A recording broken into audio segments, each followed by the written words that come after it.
Hey guys, আজ আমি explain করব legend of the blue sea Korean ড্রামাটির 19 নম্বর পর্ব।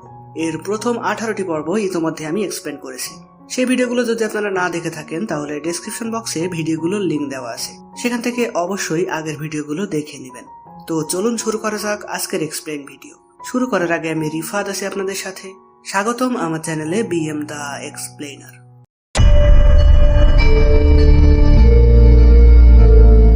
আগের পর্বে আমরা দেখেছিলাম জুনজের বাবা মারা যায়। তার মৃত্যুর জন্য কাং সেহিকে দায়ী বলে তাকে অ্যারেস্ট করা হয়, কিন্তু সঠিক কোনো প্রমাণ না থাকায় এবং সে কিছুই স্বীকার না করায় হংরা তাকে ছেড়ে দেয়।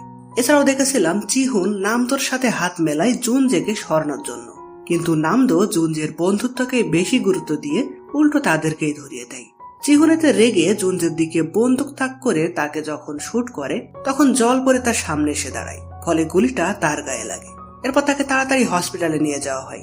এখানে দেখা যায় জুনজের বাবা যেহেতু নাম করা একজন বিজনেসম্যান, তাই তার মৃত্যু এবং পরবর্তী যা যা হলো সবকিছু মিডিয়াতে প্রকাশিত হয়। তো এদিকে চিহুনের অমন কাণ্ডে তাকেও পুলিশ অ্যারেস্ট করে।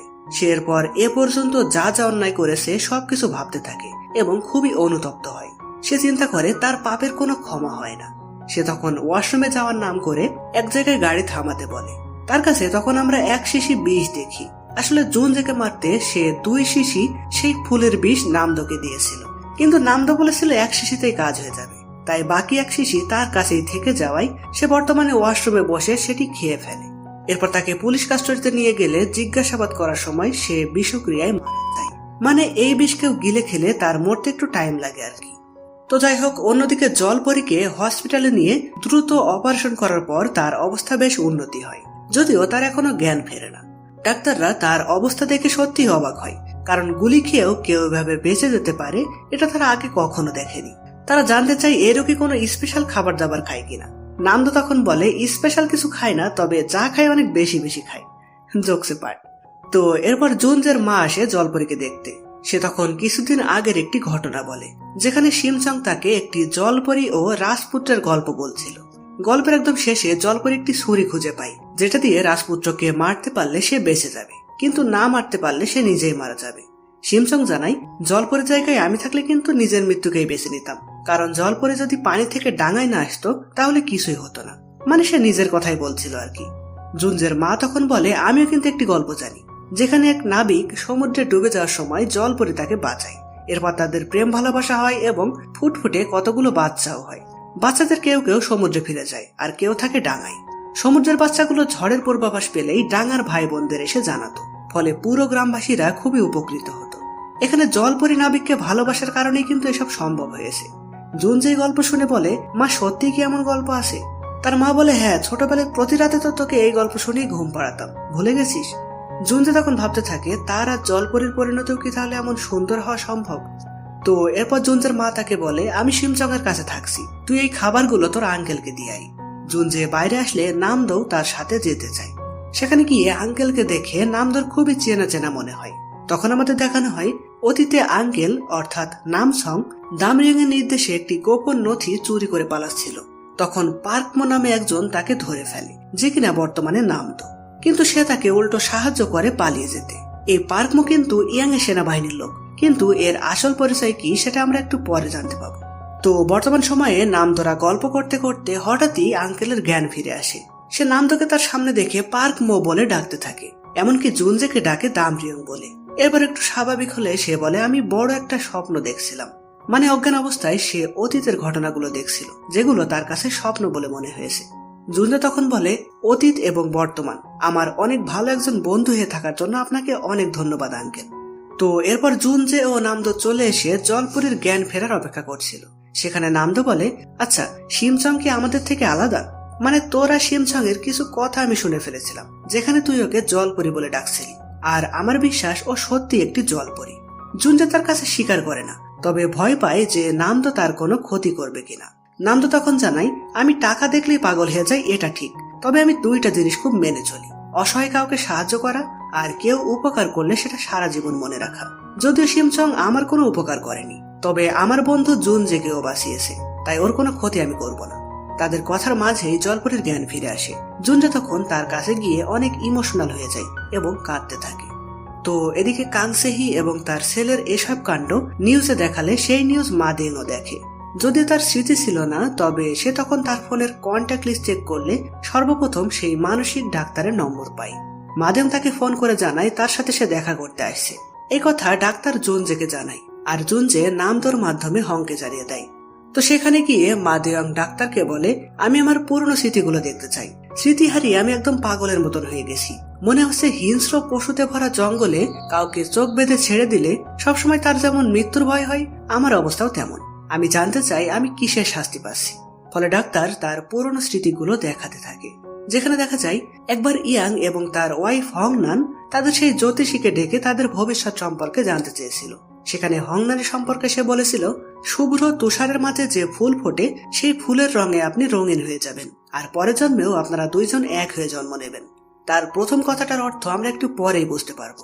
এছাড়াও ইয়াং সম্পর্কে সে বলে, ভবিষ্যতে সে পুনর্জন্ম নিবে এক দ্বিধার মধ্য দিয়ে।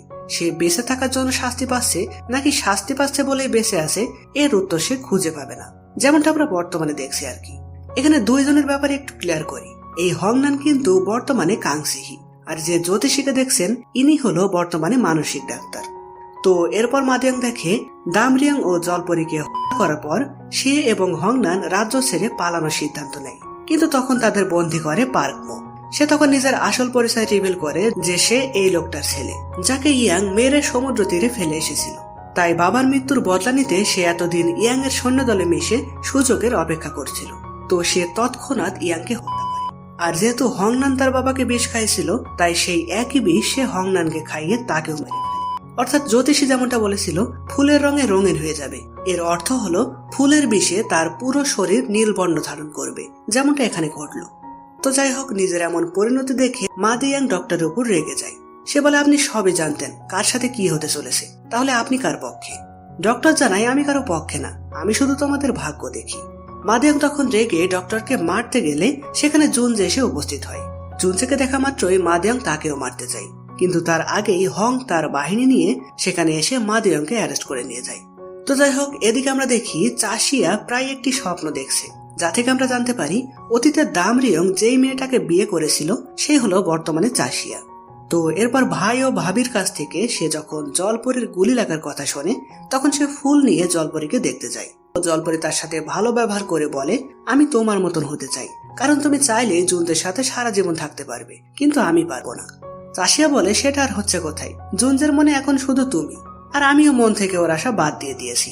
এরপর টুকটাক কথা বলার পর চাষিয়া যখন সেখান থেকে চলে আসে, তখন রাস্তায় সে তেইওকে আসতে দেখে।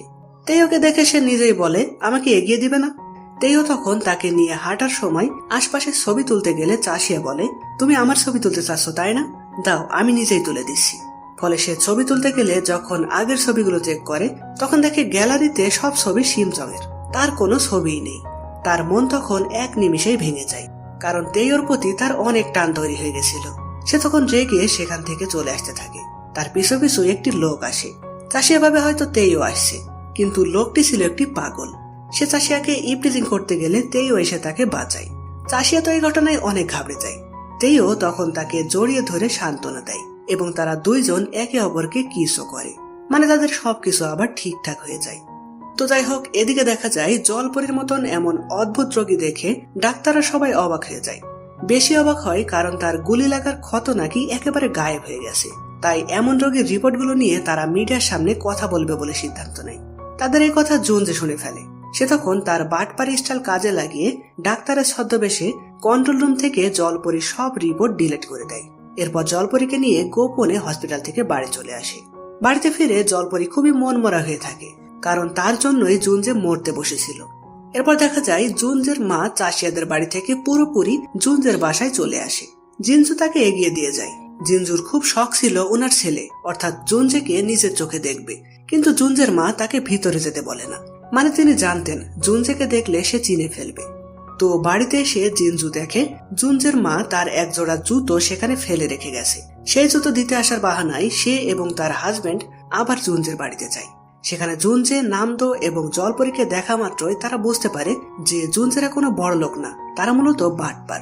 জলপরী তখন বুদ্ধি করে তাদের দুজনকে নিয়ে আলাদা একটি রুমে যায় এবং জুনজেদের স্মৃতিগুলো তাদের মাথা থেকে মুছে দেয়। ফলে এরপর তারা জুনজে এবং নামদোকে দেখে একদম অচেনা মানুষের মতন ব্যবহার করে, যেন আজই তাদের পরিচয় হলো। এখানে তারা চলে গেলে জলপরি যে স্মৃতি মুছতে পারে এটা জুনজে নামদোকে বলে দেয়, সাথে এও বলে সে যেন কাউকে কিছু না বলে। নামদো এটা শুনে মহা খুশি হয়। সে বলে তোমাকে নিয়ে আমি বিল গেটসের কাছে গিয়ে তার সব স্মৃতি ভুলিয়ে সব টাকা পয়সা আমরা নিয়ে নেব। এ নিয়ে তারা সবাই হাসাহাসি করতে থাকে। কিন্তু হঠাৎই দেখা যায় জলপরির বুকে ব্যথা করতে শুরু করে। যদিও পরে সে স্বাভাবিক হয়ে যায়, তবে বোঝা যায় সে এখনো পুরোপুরি সুস্থ হয়নি। এখানে জলপরি বলে তাকে পুরোপুরি সুস্থ হতে গেলে সমুদ্রে ফিরে যেতে হবে, কিন্তু এটা ছিল তার বাহানা মাত্র। সেই কষ্ট হওয়া সত্ত্বেও সমুদ্রে ফিরে যেতে চাচ্ছিল, কারণ অতীতের সবকিছুই বর্তমানে ঘটছে। সেই হিসাবে তার এবং জুনজের শেষ পরিণতি ভালো কিছু হবে না। এছাড়াও একটুর জন্যই জুনজে তার চোখের সামনেই চিহুনের গুলিতে শেষ হয়ে যাচ্ছিল। তাই সে সিদ্ধান্ত নেয় তার অবর্তমানে সবকিছু আগে যেমন ছিল তেমনই রেখে সে সমুদ্রে ফিরে যাবে, যাতে জুনজে ভালো থাকে। এখানে জুনজেকে সে অসুস্থতার বাহানা দিলেও জুনজে বিষয়টা আঁচ করতে পেরেছিল। তাই সে বলে তুমি প্লিজ যাওয়ার আগে আমার স্মৃতিগুলো মুছে দিও না, আমি তোমার স্মৃতিগুলো আঁকড়ে তোমার ফিরে আসার অপেক্ষা করব। জলপরি বলে আমি যদি কোনোভাবে ফিরে আসতে না পারি, যদি আমি সেখানেই মারা যাই? জুনজে বলে তুমি ফিরে না আসলেও মৃত্যুর আগ পর্যন্ত তোমার অপেক্ষা করব। এরপরও তুমি স্মৃতি মুছবে কিনা সেটা তোমার ইচ্ছা। এখানে খুবই আবেগঘন একটি দৃশ্য তৈরি হয়। এরপর তারা একে অপরকে কিস করে। এখানে জলপরি কি সত্যি জুনজের স্মৃতি মুছে দিয়ে চলে যাবে? এর উত্তর এবং তাদের শেষ পরিণতি আমরা পরের পর্বে দেখতে পাবো, কারণ 19 নম্বর পর্বটি এইরকম প্রশ্ন রেখে শেষ হয়। তো গাইস, কেমন লাগলো আজকের এপিসোডটি কমেন্ট করে জানাবেন। আর পরবর্তী এপিসোড অর্থাৎ লাস্ট এপিসোডের কাহিনী দেখতে আমাদের চ্যানেলটি অবশ্যই সাবস্ক্রাইব করে বেল আইকনে ক্লিক করে অল থ্রেড করে রাখুন। তো দেখা হচ্ছে পরের ভিডিওতে। ততদিন পর্যন্ত ভালো থাকবেন, সুস্থ থাকবেন। বাই।